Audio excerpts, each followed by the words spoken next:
Hello, everyone. Today, we're going to talk about the topic of free time. Free time. It can lift us up. It can drag us down. It can take us to the shores of happiness. But it can also pull us under into that kind of life where everything feels stuck, you know? Free time can bring us so many different outcomes. Every morning after I sit and breathe, after I sit and reflect on things, my next step is usually this. I take out my notes, my journal, my notebook. I review the things I've learned, the things I've written down, the lessons I've drawn from life. Because honestly, I know myself. I forget things so easily, I really do. That's why every single day I have to spend time going over the things I've learned. And this morning, I reviewed a quote I wrote down from Albert Einstein, a quote I noted a long time ago. And this is one of my favorite quotes from Einstein. It has impacted my life so much. Of course, I've reviewed this quote many, many times already, but in the past, it was just a lesson for me personally. I never intended to pull it out and make it into a subject to analyze, to break down. But I don't know why, today, this same old quote, honestly, just an old line, it suddenly hit me with such intense emotion. Let me share it with you roughly. Albert Einstein once said, "In this life, the only thing that is truly fair is time." Time. That's what he said. And then he added, "The real difference between us lies in how we use our free time." The free time that we have, it creates talent. It creates laziness. It creates an alcoholic or a gambler. It's not your busy hours that determine your fate. It's your free time that produces so many different outcomes. That quote is so powerful. I'll break it down for you step by step. But for now, I just want you to understand this. Even if it's just a faint idea, a blurry glimpse, you need to realize this. Free time is incredibly important in our lives. Whether we rise or fall, whether we move forward or backward, toward the good or toward the bad, most of it comes down to how we use our free time. Now, let me give you the first example, and it'll make perfect sense. Let's talk about social media addiction. I'll ask you, if you happen to be addicted to social media, what causes that addiction? Is it your working hours, your busy hours, or is it your free hours? Do you get addicted to social media while you're in a meeting that requires absolute focus? Do you get addicted while you're giving a presentation? You can't possibly stand up and deliver a speech while scrolling on your phone. People would rip you apart. No, you're addicted to social media because every single time you have a spare second, a spare minute, you use it to get online.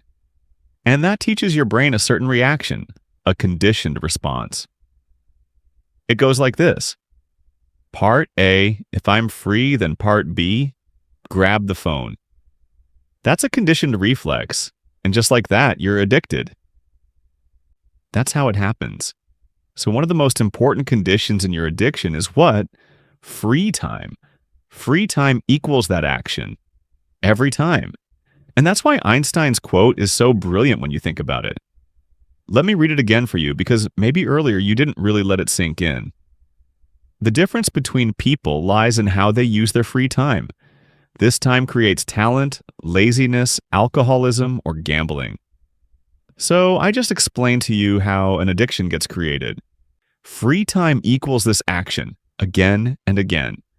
And over time, you train your brain with this reflex. In my free time, I can only do this and nothing else. That's not a happy life, my friends. It's really not. It can drag you down so deeply. And this is how so many young people today might be getting destroyed. Older folks, in a way, are luckier, because when they grew up, at least their childhood wasn't glued to phones, wasn't tied to social media. But this new generation, this new wave of young people, they're born and raised with phones, with computers, with the internet. And that's actually very dangerous, because you know what? The younger you are, the more free time you have. Especially for students, college students in particular, you have so much free time. And that's something to worry about. You can look at a student, and the way they use their free time can literally decide the next 4 or 5 years of their life. And I really hope that if you're a student listening to this episode, you can take a closer look at your own life. Because right now, you have so much free time, but if you use all of it only on things that create addiction, even if it's not an addiction in the traditional sense, like the classic addictions, these new forms of addiction nowadays, addiction to movies, addiction to gaming, addiction to being online, these kinds of new addictions can lead to a loss of creativity, a loss of thinking ability, and a loss of self-control in your life. Because you have to picture this. Every time you're free, you automatically follow that pull of technology addiction, which means you can't think of anything else. It drags your mental abilities down, because free time equals grabbing the phone, free time equals grabbing the phone. So imagine this. Let's say you need to really focus on something. You need to come up with a new idea. You think for 5 minutes, and then you can't keep going. You think for 5 minutes, and then you feel like you can't take it anymore. You have to stop thinking and pick up your phone. You're working on an assignment, let's say. You work for maybe 10 minutes, and then you just can't keep it up. You stop, you play a round of a game. You stop, you post something on Facebook. You stop, you check a short video on TikTok. My gosh, do you feel how terribly your brain power is being pulled down? It creates failure. Because once you enter the workforce, your income, at least in the beginning, comes directly from your brain. The harder the problems you can solve, the more people will pay you. Honestly, that's the truth. If you can handle difficult things, you'll be paid a high salary.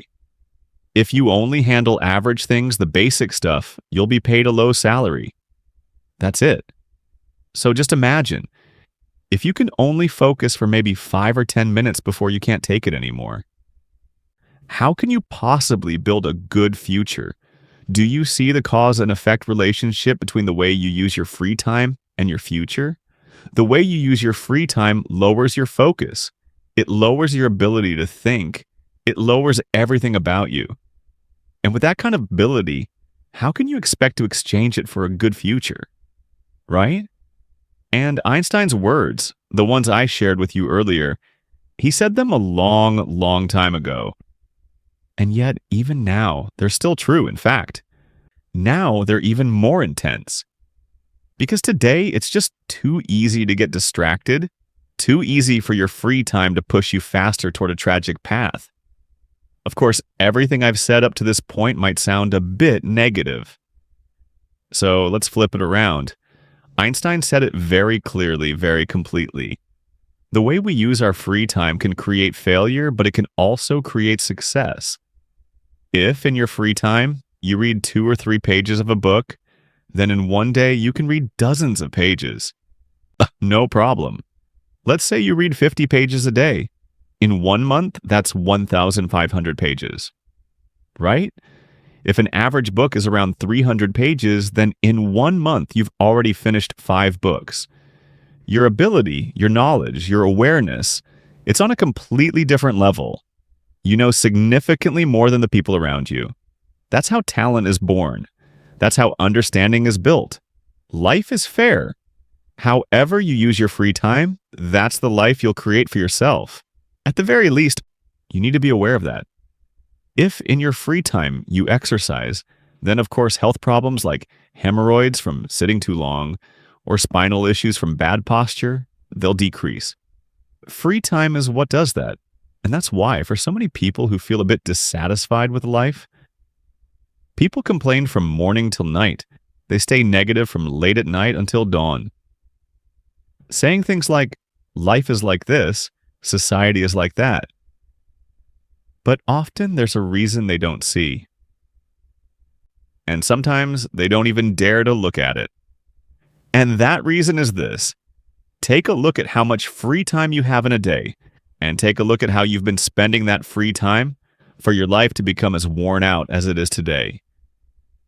Your free time, what exactly are you using it for? Right?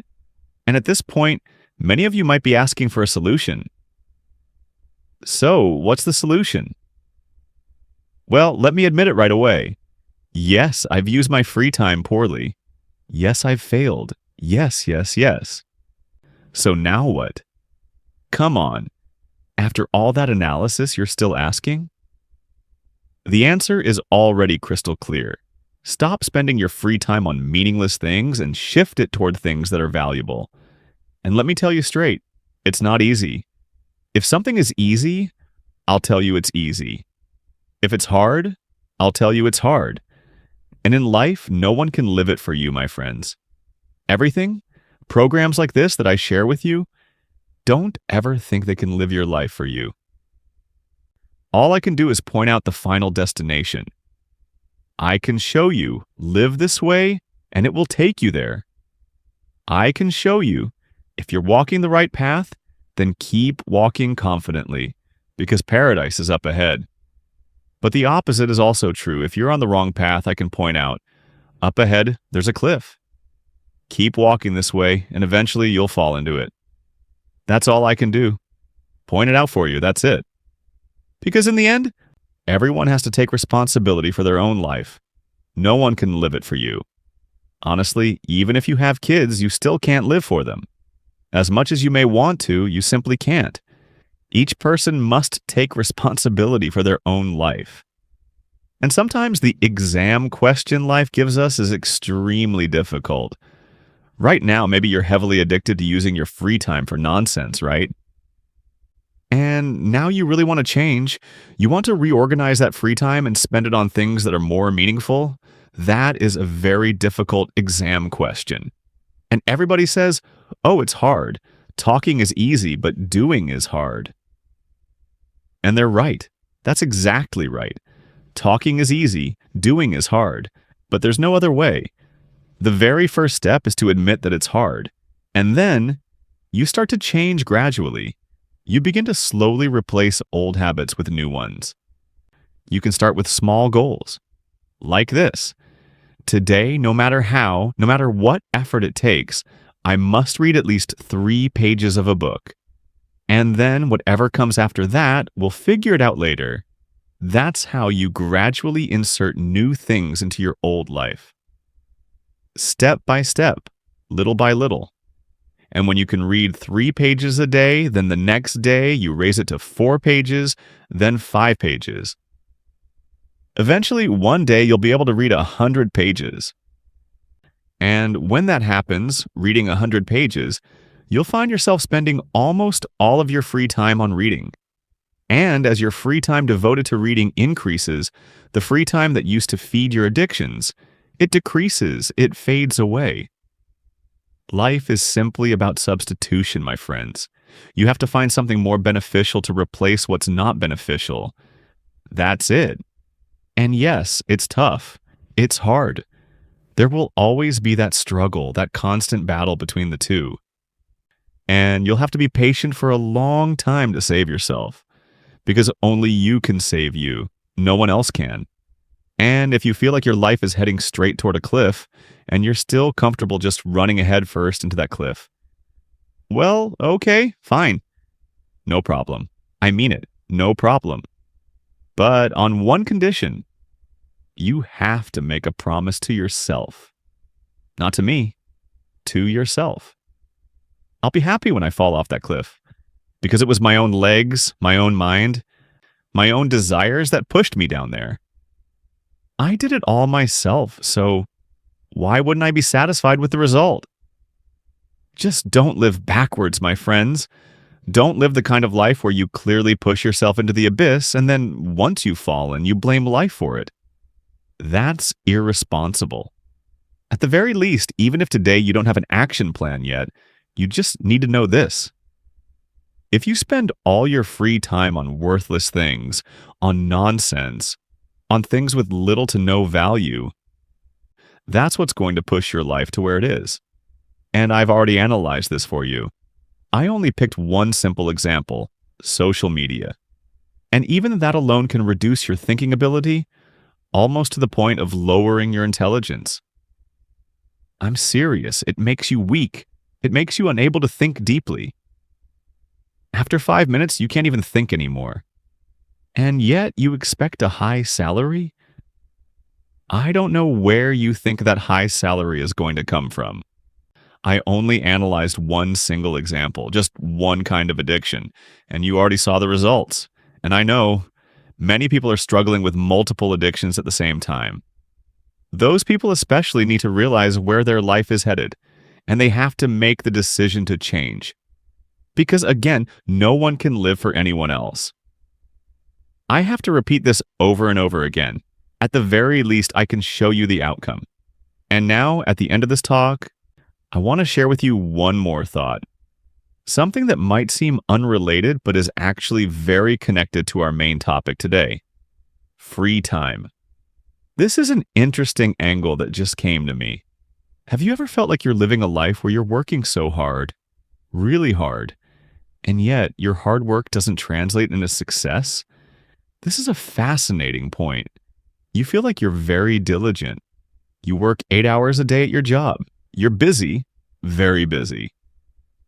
But you realize that your diligence, your hard work, isn't getting you a raise. It's not getting you a promotion. Things just stay the same. Have you ever felt that way?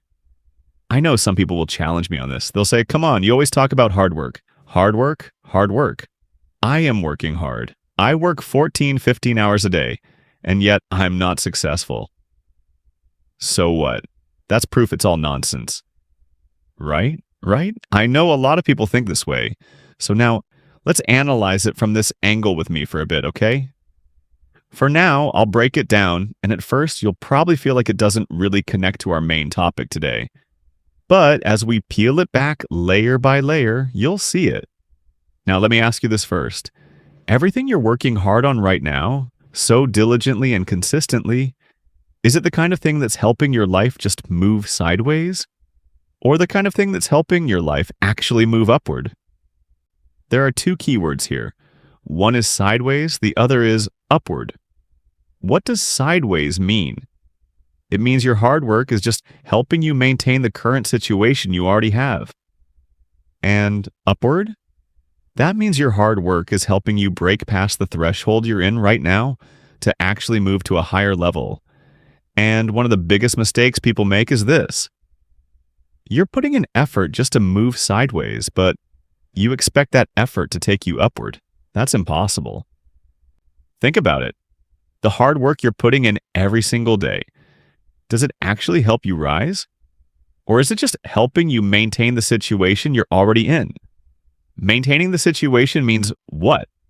Okay, you work 8 hours a day and you do everything that's assigned to you.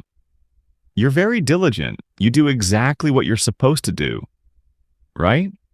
And you do it well. But what does that well really mean? It means you're maintaining the current state of that company. It's the bare minimum you have to do. If you don't, you'll lose your position.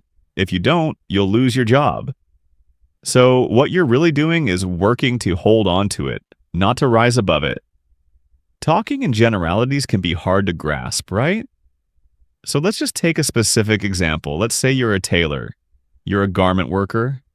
You could say you're working 12 to 14 hours a day and you're very hardworking, but you're not really advancing. And honestly, I really sympathize. I really understand. In my own family, ever since I was young, there were so many people working in shoe factories, textile factories, and the pay was always tight. That's the truth.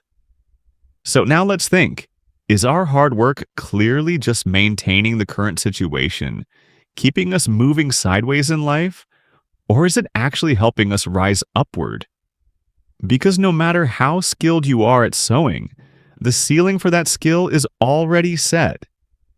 You need to be diligent just to hold your place. Even if you become faster at sewing, you're still just a seamstress. There's no breaking through here yet. So when do you actually break through? You start to break through the moment you learn design, right? It doesn't take long to learn sewing, honestly. I know people who only spent a very short time in industrial sewing, and they already knew how to do it. Before that, they just had to pick up the basics, and then it's quick. But becoming a designer, that's much harder. Now we're talking about years of learning. That's the shift, going from a garment worker to a designer. That's when the level changes. If you're only a tailor following the patterns somebody else laid out for you, then at best, the only thing you can do is sew those patterns faster than others. And that's where it stops. That's the ceiling. You can't go up. And it feels like your whole life can only revolve around that one job. But let's say now you have design skills. You can sketch clothing. You can sew your own designs. You understand fabrics. You understand fashion trends. For example, like that. Now suddenly you have another option. 1. You can stay in that company, keep sewing, and earn a not-so-high salary. Or 2. You can open your own tailor shop because now you're capable. See? That's what moving upward looks like. You suddenly have more choices, more new opportunities. That's what rising actually means. And it doesn't stop there. Let's say you've mastered design, right? You now have the option to step outside and open your own shop. But now you decide to work even harder, this time to learn sales. Now to learn about sales. Remember this, you already have the skill of sewing, you already have the skill of design. Now you add on the skill of selling. Can you imagine the level you're at now? You could easily open a shop on Shopee, on Lazada, and sell the products you make yourself. Designed from A to Z, maybe even exclusive products. Your chances of success shoot up right away. And what happens when you push yourself further beyond that point? Let's say now you dive into the field of human resources. You start learning about recruitment, about leadership, about managing people. Then suddenly, you're not just someone with skills, you're a business owner. Right? I've laid it out very clearly. From an industrial garment worker, you can rise up to become a business owner. That's an entire process of raising the threshold. Step by step, pushing your life upward. Do you see the path now? That's all I want. To show you that path. And I hope you really understand this clearly. My friends, I'm honestly pleading with you here. Think about this seriously. The hard work you're putting in every single day, are you moving sideways or are you moving upward? For the vast majority of you, your hard work is just moving sideways. Because yes, you're diligent, but you're repeating the same tasks day after day.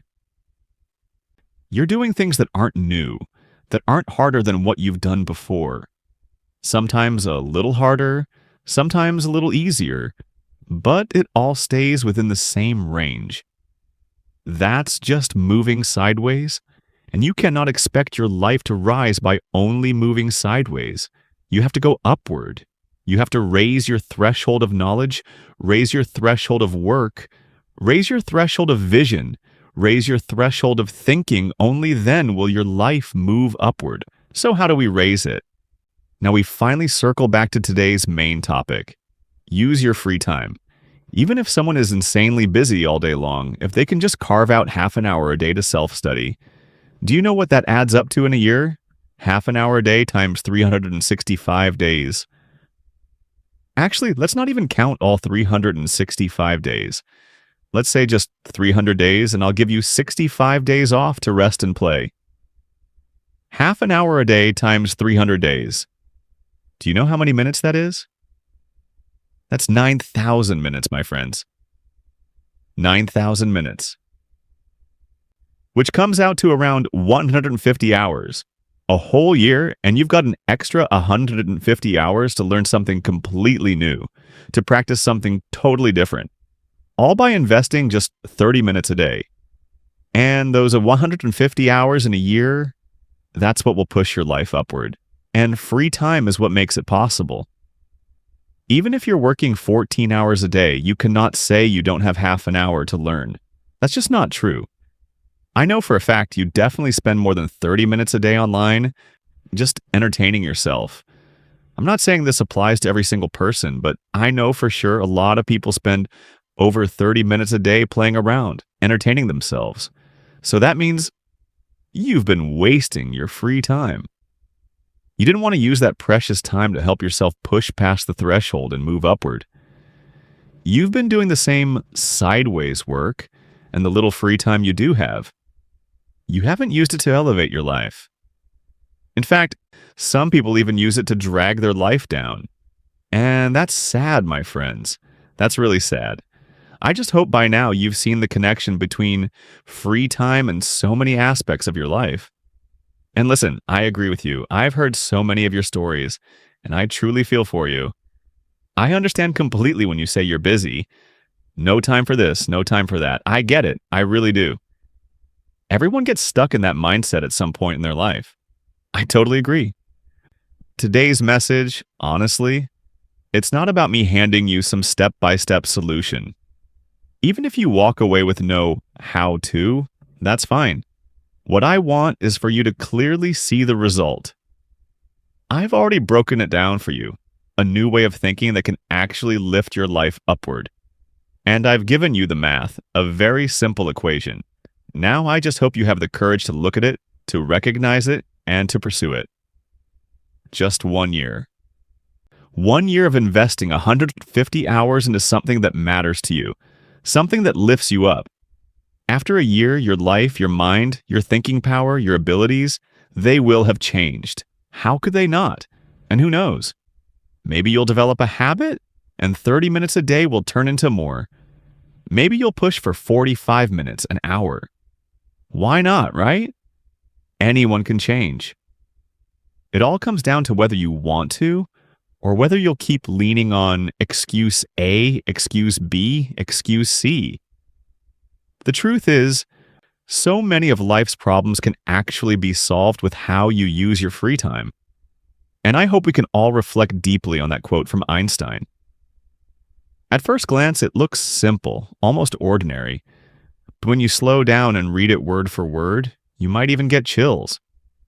Because what he's really showing us is that there's a deep pit right ahead, a danger that could lead to real unhappiness if we don't see it. This talk has already gone on long enough, but for those who are paying attention, the solution is there. And if you don't notice it, that's okay too. Sometimes just seeing the ending is already enough of a reminder. Free time is a small space, but it can create huge change. How you use it is how you decide your life. Thank you for listening, and I'll see you in the next video.